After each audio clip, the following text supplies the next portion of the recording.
Welcome to Watch Mojo, and today we're counting down our picks for the top 10 things the Conjuring movies got factually right and wrong. We waited 30 years to tell our story. Because 30 years ago, the world was not prepared for this. Where do you come from? I come from the grave. There was a crooked man. For this list, we'll be looking at how true to history the Conjuring universe is. What's your favorite Conjuring movie? Let us know in the comments below. Number 10. Ed and Lorraine Warren. Right. To begin, let's discuss Ed and Lorraine Warren, played by Patrick Wilson and Vera Farmiga. Hi, I'm Roger. Lorraine. Hey, nice to meet you, Roger. Ed Warren. The Warrens are the heart of the core Conjuring movies.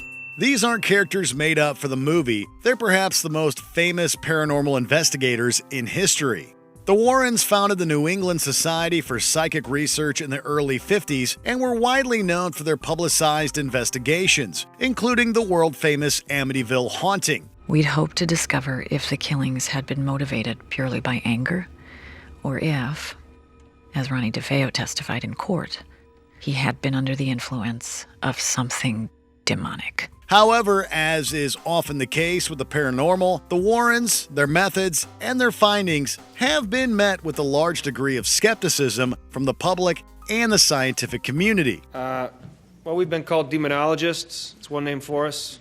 Ghost hunters, paranormal researchers. Kooks. Wackos. Number 9. The Perrin Family. Right. The first Conjuring movie sees the Warrens investigating an old farmhouse that was recently purchased by the Perrin family. What is it?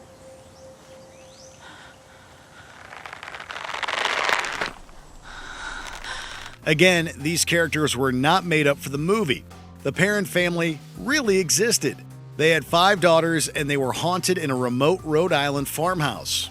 Supposedly, when the movie was released in 2013, the oldest Perrin girl, Andrea, played by Shanley Caswell, was 54 years old, and she told USA Today that the movie had many elements of truth to it. Warner Brothers Studios and New Line Cinema treated very difficult subject matter with the utmost respect and decency and maturity and intelligence. I could not be more pleased. Lorraine Warren also worked on the movie as a consultant to ensure accuracy. Ghosts or no, the Perrin family is 100% real, and they could even be seen in a special trailer for The Conjuring. We waited 30 years to tell our story. Because 30 years ago, the world was not prepared for this. Number 8. The Happy Ending. Wrong. Despite its numerous scares and oppressive tone, The Conjuring has quite a happy ending. Ed completes the exorcism, Bathsheba is banished from the home, Carolyn is saved, and the Warrens return home content in their incredible work. You did good. No, you did. Only, it didn't end like that in real life. According to the skeptical Inquirer, Roger Perrin was none too happy with the involvement of the Warrens and their intrusion into his home. When it came time for Carolyn's supposed exorcism, Roger ended up punching Ed in the face and kicking the Warrens out of his house. According to Andrea Perrin, her father, quote, considered the Warrens' little sideshow a charade and called them, quote, a pair of two-bit charlatans. Yeah, I don't know what her problem is. Number 7. Poltergeist activity. Right. Sort of. Well, I got news for you, Bill. See, I don't care what you believe in. The Conjuring 2 focuses on the historic Enfield poltergeist case. More on that in a bit. As in the first Conjuring, many of its scares were supposedly taken from real-life events, including the classic poltergeist activity of furniture moving on its own. Now get back to bed, the lot of you! And it's not just the family and the Warrens that claim to have seen something. Neighbors, journalists, and even responding police officers claim to have witnessed various poltergeist activity.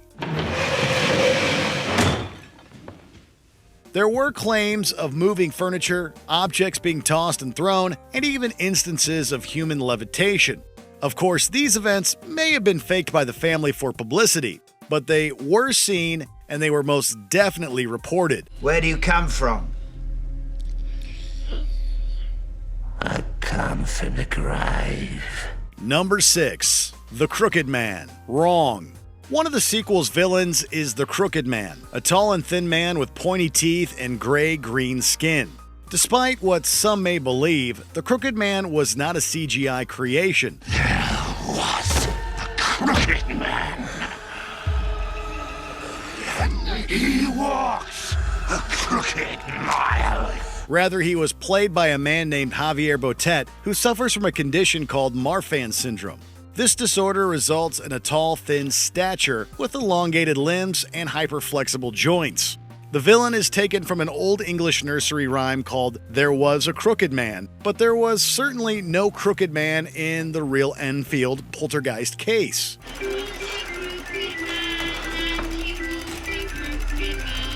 That said, the character proved popular enough to warrant a spin-off. Number 5. The Enfield Haunting. Right. The Enfield poltergeist is one of the most popular instances of alleged paranormal activity. Taking place in London in the late 70s, the story is bolstered by seemingly reputable claims and major coverage in the British press. The movie gets a ton of facts correct, from the inclusion of the Warrens down to the physical design of the characters, including Janet Hodgson's hairstyle and red sweater. Janet, darling, you're all right. I'm sorry. Janet.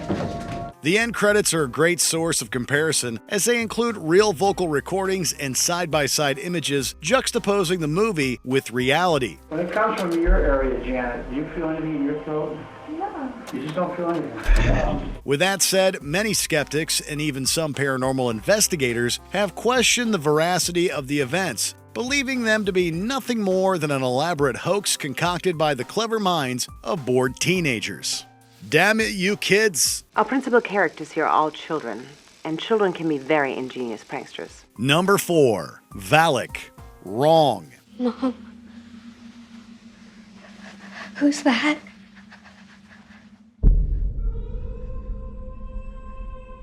Just like the Crooked Man, Valic is a Hollywood fabrication, at least in terms of the Enfield Haunting. When it comes to that historical event, there are two possible realities. Either it was real and the Hodgsons were tormented by a ghost, or they made it all up for a laugh. It certainly was not a demon who took on the forms of a nun and the Crooked Man. Your name gives me dominion over you, demon. And I do know your name. You are Valic! The defiler! The profane! The Marquis of Snakes! That said, Valic is a real demon mentioned in the Lesser Key of Solomon, a spellbook compiled in the mid-17th century. However, the Valic seen in The Conjuring doesn't resemble the Valic from the grimoire.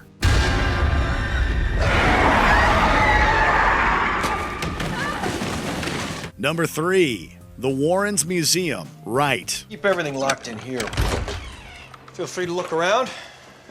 Just don't touch anything. At the end of each Conjuring movie, the Warrens place something in their personal museum. In the first movie, it's a music box. In the second, it's the Crooked Man zoetrope. Also seen in the second movie is the popular Annabelle doll, the subject of her own popular spin-off. It was a gift from my mom for my birthday. I don't know where she got it, but we are beyond terrified. This small museum is 100% real. Named the Warrens Occult Museum, it was built in the Warrens' Connecticut home.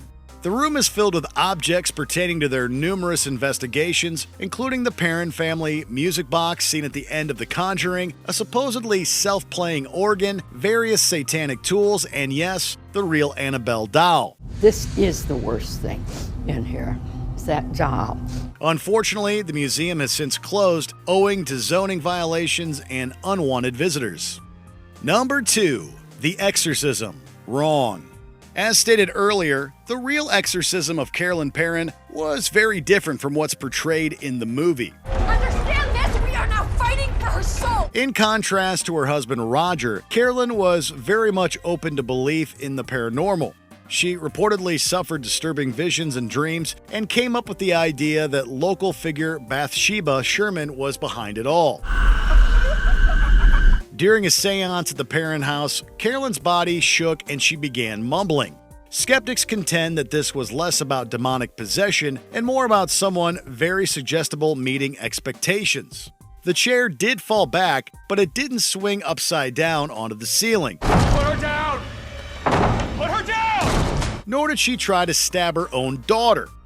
Before we continue, be sure to subscribe to our channel and ring the bell to get notified about our latest videos. You have the option to be notified for occasional videos or all of them. If you're on your phone, make sure you go into your settings and switch on notifications. Number 1. Annabelle Right. Then one day it was in a completely different room. It was moving around by itself. This horrifying doll made quite an impression in the first Conjuring movie, which of course led to her own spin-off trilogy. What do you want?